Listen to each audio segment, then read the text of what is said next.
Welcome to Football Game Plan's FCS Kickoff presented by the Connecticut School of Broadcasting. I'm Emory Hunt, the czar of the playbook, and this is our 2016 Mid-Eastern Athletic Conference season preview.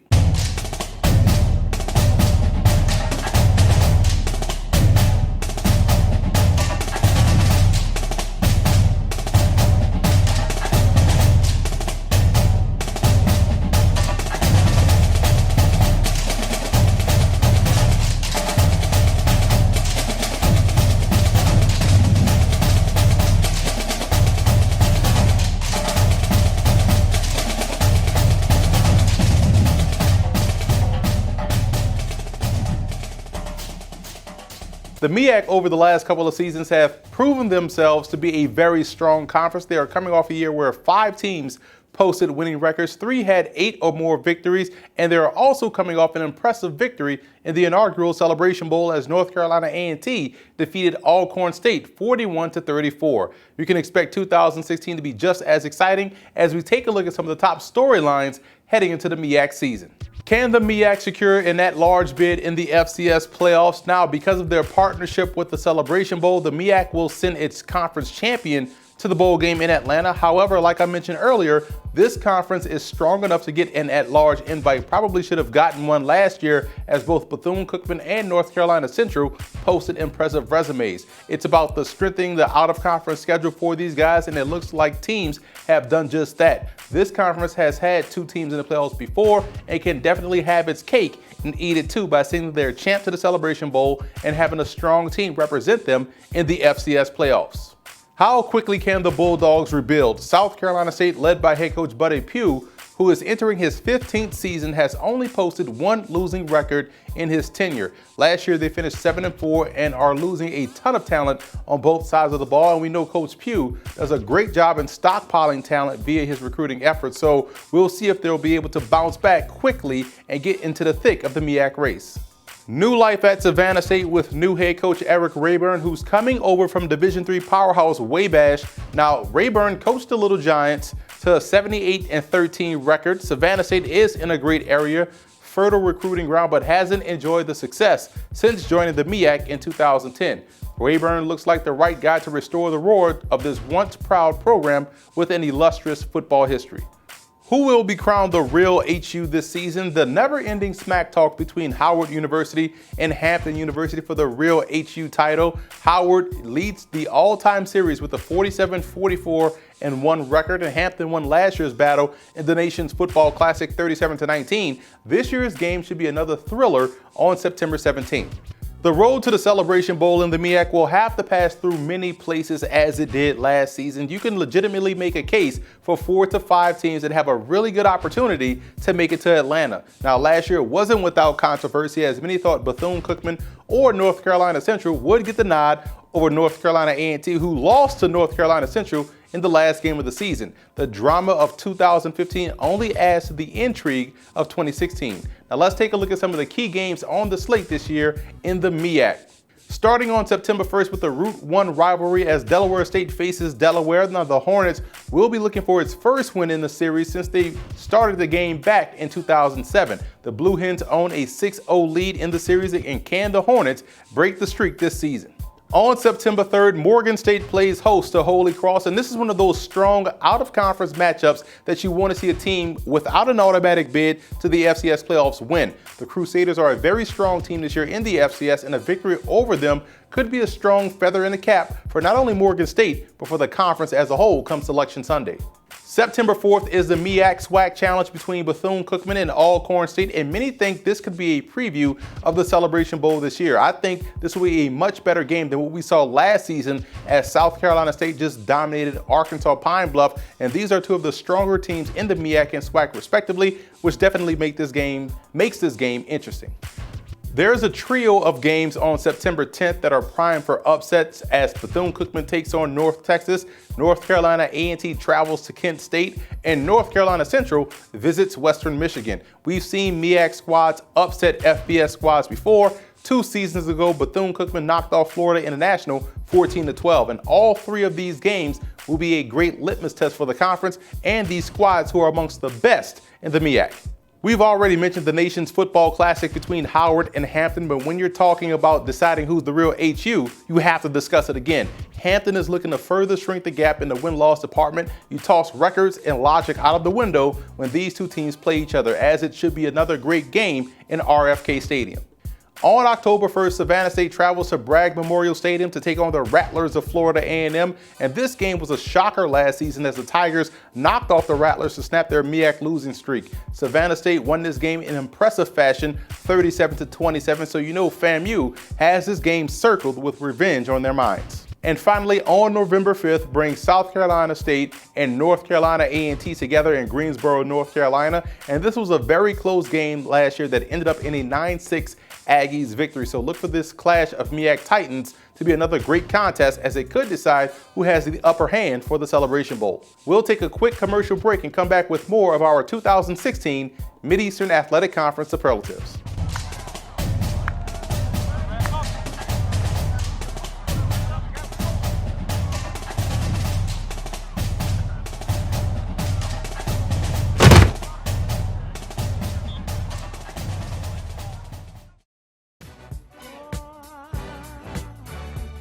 The neat thing about the FCS is if it puts you in a position where if you win, you can keep playing.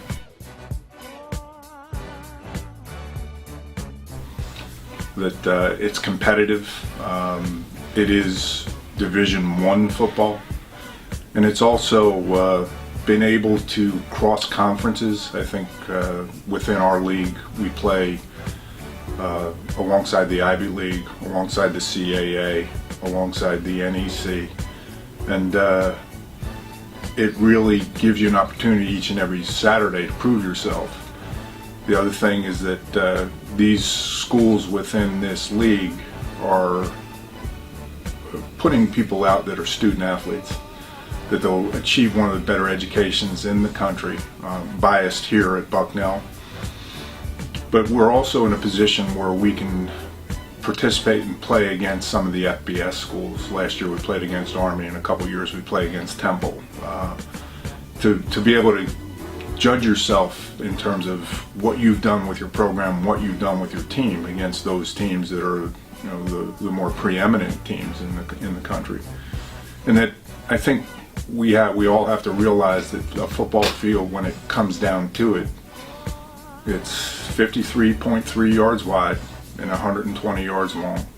Regardless of where you're playing, that's the field. And that's what's exciting about college football, that you when you get out there on a Saturday, and I keep telling my team, and I've always said this to my teams, there might be yelling, all right, regardless of who they're yelling for, make sure that you know they're yelling for you.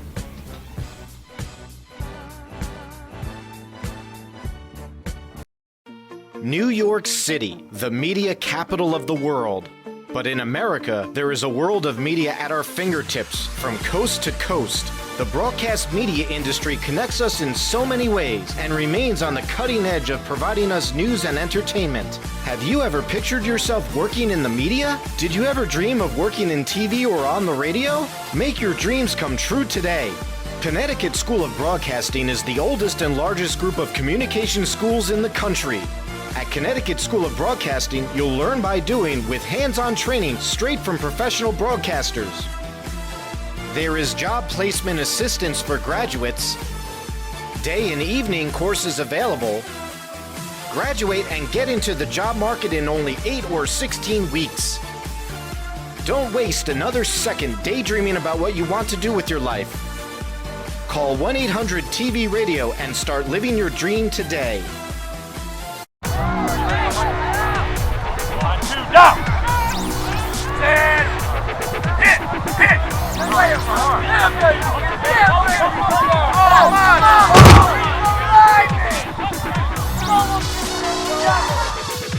Welcome back to the FCS Kickoff, as we are previewing the 2016 Mid-Eastern Athletic Conference. And it's always tough to try and select all conference teams, especially when the talent within the conference is extremely high. With that said, we do feel comfortable with these guys that we've selected to our preseason All-MEAC squad. Taking a look at the offensive side of the ball first, and you'll see three tremendous ball carriers in North Carolina A&T's Tariq Cohen, Darrell McClain of North Carolina Central, and Herb Walker Jr. of Morgan State, who is coming back after missing the entire 2015 season.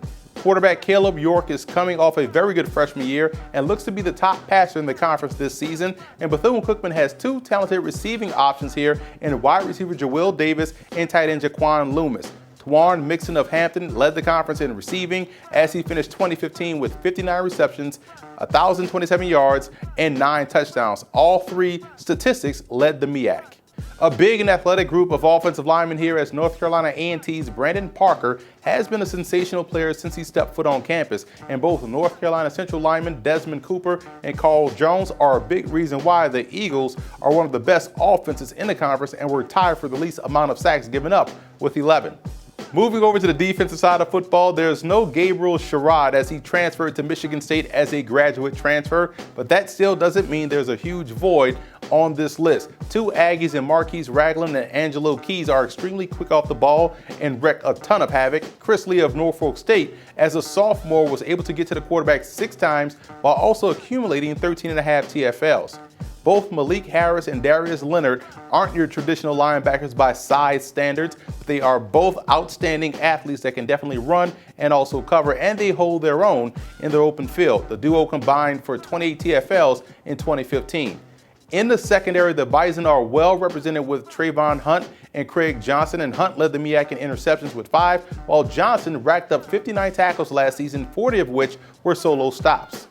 Looking at the specialists, and not enough can be said about the job that they did last season. Kicker Nigel McCauley of North Carolina Central, as a freshman, finished atop the MEAC in field goals made, going 18 of 27 and connecting on 35 of 37 of his PATs. Now, we watched North Carolina A&T's Chris Garden break an NCAA record for most punt return yards in a season with his 74-yard punt return for a touchdown in the Celebration Bowl. And Garden averaged a ridiculous 23.1 yards a punt return, and with 3 returns for touchdowns. Sophomore Marcus Taylor is the leading kickoff returner that's returning this season after finishing 4th last year in kickoff return yardage, and punter Christian Kinney of Hampton led the conference in yards per punt last season as he averaged 40.9 yards per kick. Now, we'll take a quick break and be back with more of our conference superlatives.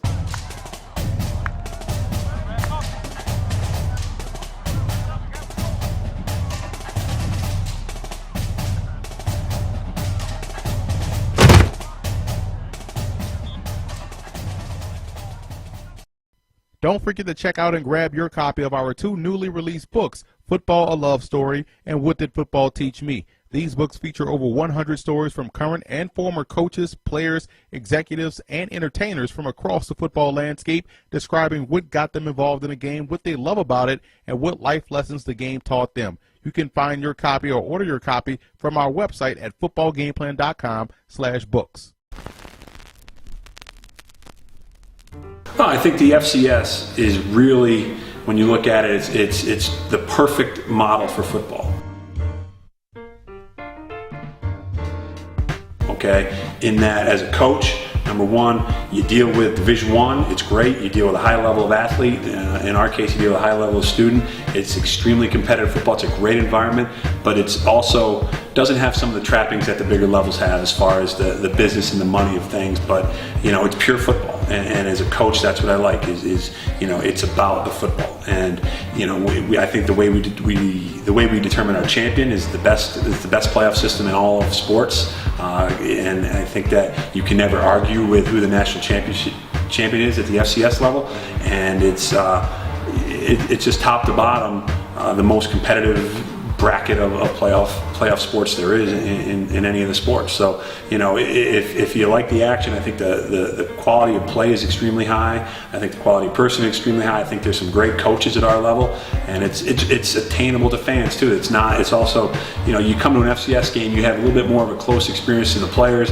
You know, and in our case, the players meet the people in the town. It's right there. They're not kind of like these pros in waiting. You know, you can reach out, you can touch them, you can meet the coaches, you can do that stuff. It's just enjoyable football at a real high level still.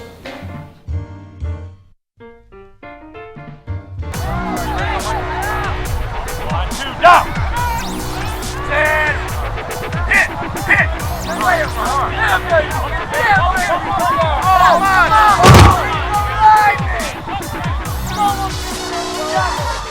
Welcome back to the FCS Kickoff presented by the Connecticut School of Broadcasting. I'm Emory Hunt, the czar of the playbook. And getting back to our MEAC superlatives, we've already unveiled our preseason all-conference team, and now it's time to take a look at the best of by position, starting with the quarterbacks.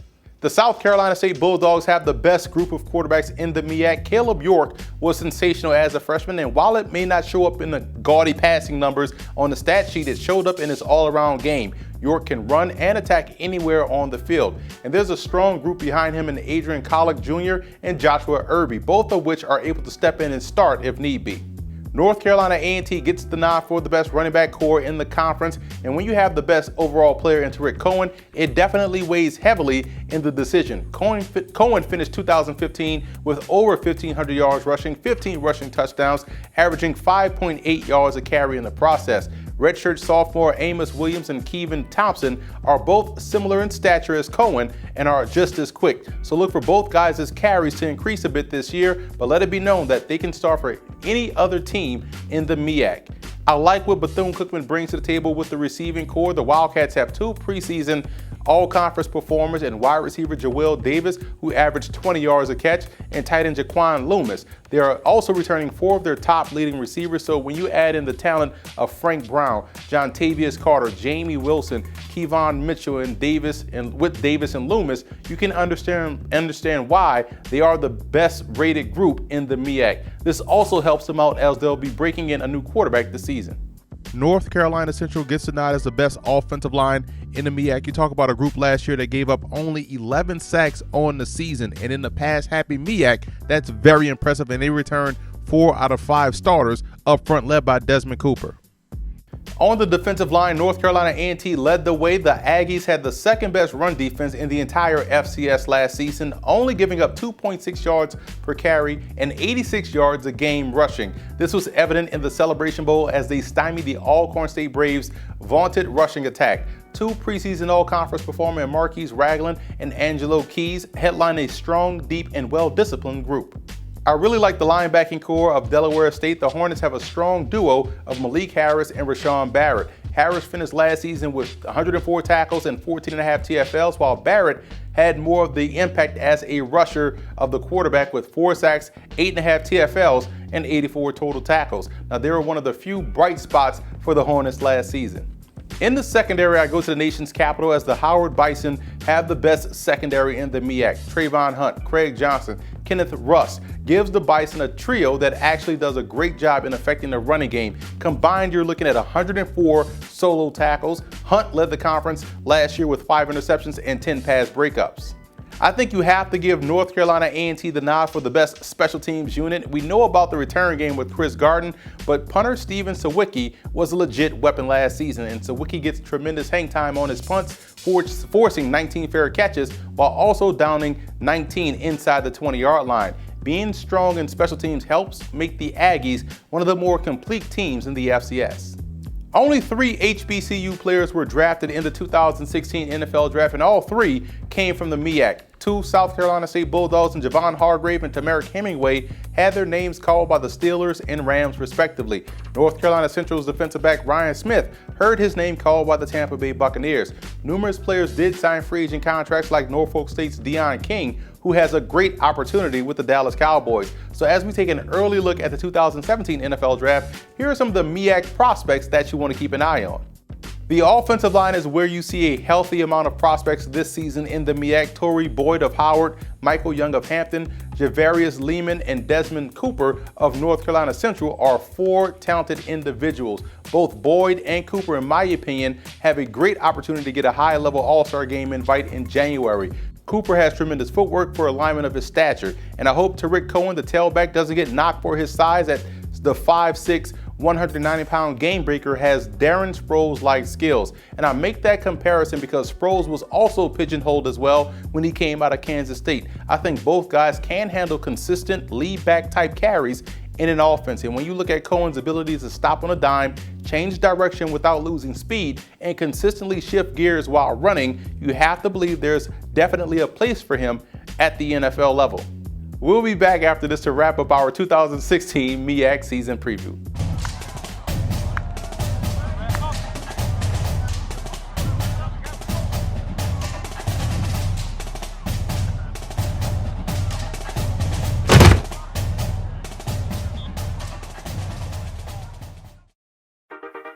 New York City is the largest market for broadcast media. It's the epicenter for the TV and radio industry. If you ever had a dream of working in the thrilling broadcast world, then make it a reality by going to the Connecticut School of Broadcasting. CSB has helped numerous people get a job with hands-on training and a learn-by-doing mentality. You will learn all of the high-tech equipment in the TV and radio studios. From hosting your own radio show, to being a news or sports anchor, operating a camera in the TV studio, or editing audio and video, the choice is yours. Graduates from CSB have gone on to work at some of the major companies in the industry. To get more information, call 1-800-TV-RADIO or check us out at gocsb.com. Your road to success starts here at the Connecticut School of Broadcasting.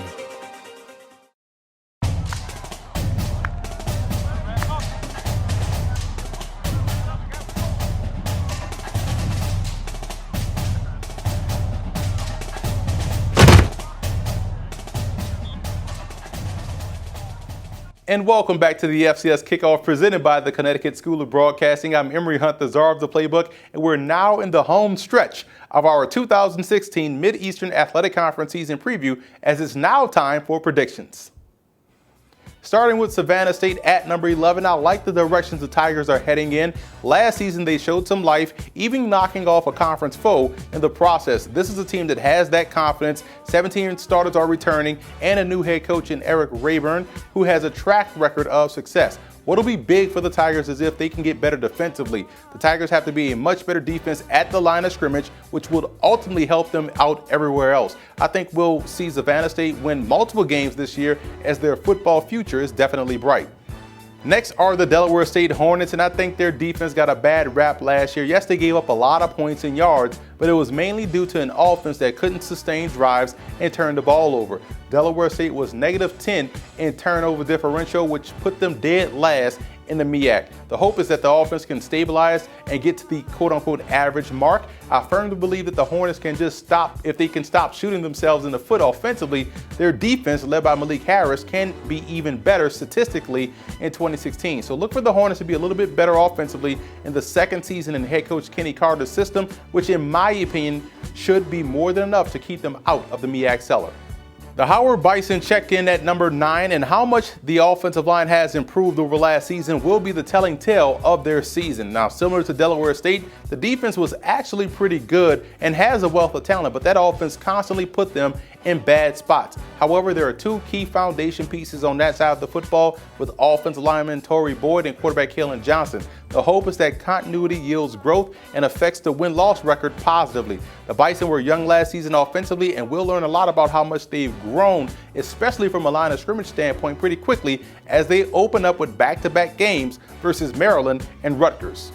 Florida A&M will try to get back on the winning track as head coach Alex Wood enters his second season with the Rattlers. Their biggest issues were on offense. They struggled mightily to get the ground game going, which is why Coach Wood attacked the offensive line and backfield in recruiting by bringing in JUCO transfers and high schoolers that are expected to make an immediate impact. Now, the Rattlers were extremely young on the perimeter last year, playing a lot of sophomores and freshmen. The defense has 7 starters returning and has to replace star linebacker Akil Blunt, who's now in the NFL. I think you'll see them make strides this season, but unfortunately, without spring practices because of the APR violations, it's tough to see them taking bigger steps forward because of the continuity that they lost. They'll have to really hit the ground running once fall camp starts in order to make up for lost time.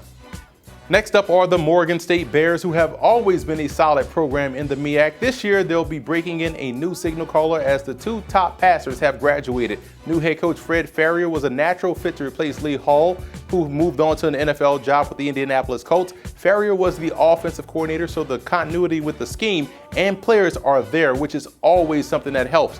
Plus, they get back their talented tailback Herb Walker Jr., who missed all of last season. You look at the defensive side of the ball, the Bears were second in the MEAC in pass defense and middle of the pack versus the run. They do return 7 starters on defense, so look for those run defense numbers to get a little bit better. And this is one of those fly in the ointment type teams that bubble under the radar and explode by mid-season. So keep an eye on the Bears, especially in week 1 when they face Holy Cross.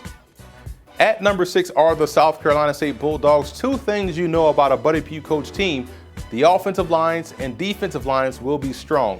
This year, that sentiment will be put to the test as the Bulldogs lose a ton of talent up front.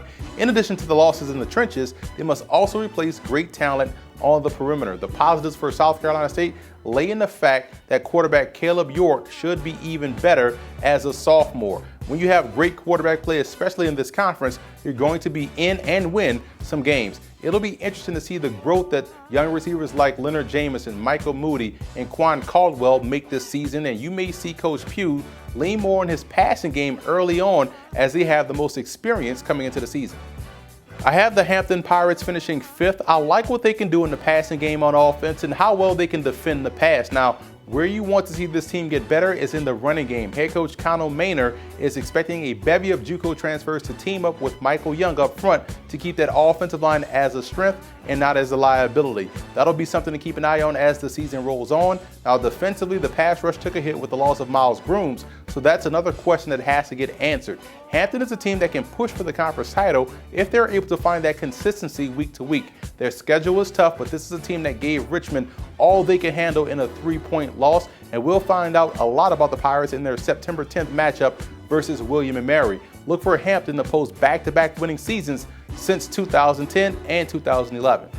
Norfolk State may be a surprise to some at number 4, but I'm all in on the Spartans' progress. Despite losing Deion King, I think the Spartans' defense will be very good in 2016. Defensive lineman Chris Lee and linebacker Kyle Archie are 2 really good ball players that are a part of 9 returning starters on defense. Now, the biggest improvement for the Spartans you'd like to see on that side of the ball is inside the red zone. Norfolk State has to do a better job of keeping opponents out of the end zone. Offensively, the offensive line has to get better. Allowing 37 sacks and only averaging 3.1 yards on the ground isn't playing winning football. However, when you look for that to improve in 2016, as continuity is king. And the Spartans had multiple starting lineups up front and were finally able to settle in on the right combination toward the end of the season. As they get better in the trenches, look for quarterback Greg Hankerson's passing to get better as a result. I think a winning record is definitely within their grasp as a well-balanced offense and solid defense enters the season. After coming off a 9-2 season and a snub for the FCS playoffs, the Bethune-Cookman Wildcats check in at number 3.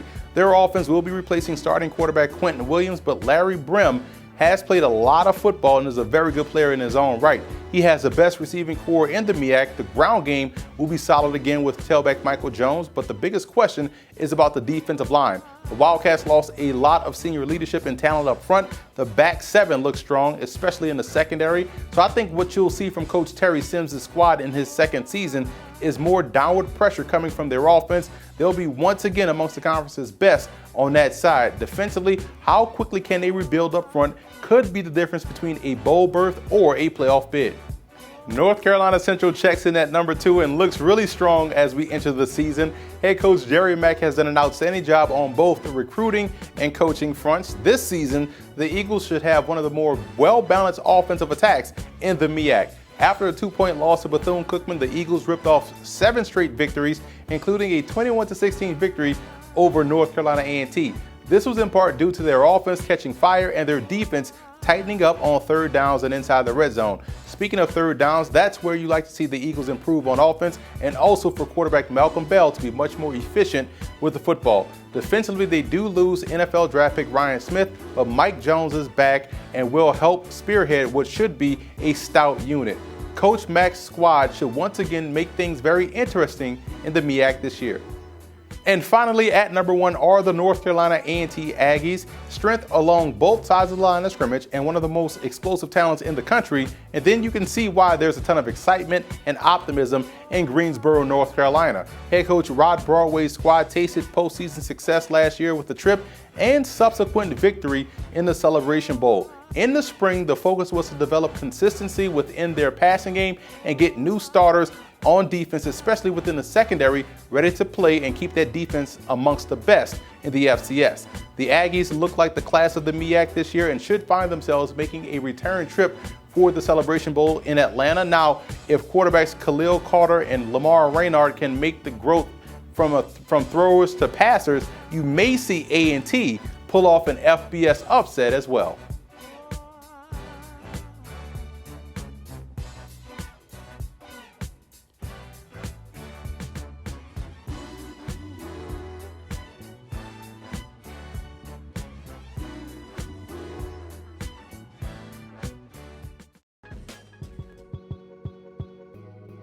You should attend HBCU for the pride, for the history, and knowing more about where you came from as a person.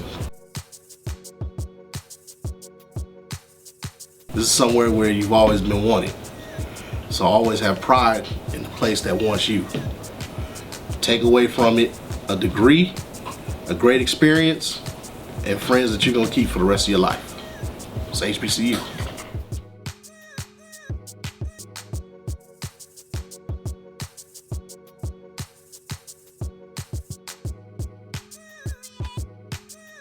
So that's it for our 2016 Mid-Eastern Athletic Conference season preview. For more of our FCS previews, be sure to check them out on our website at footballgameplan.com/FCS Kickoff.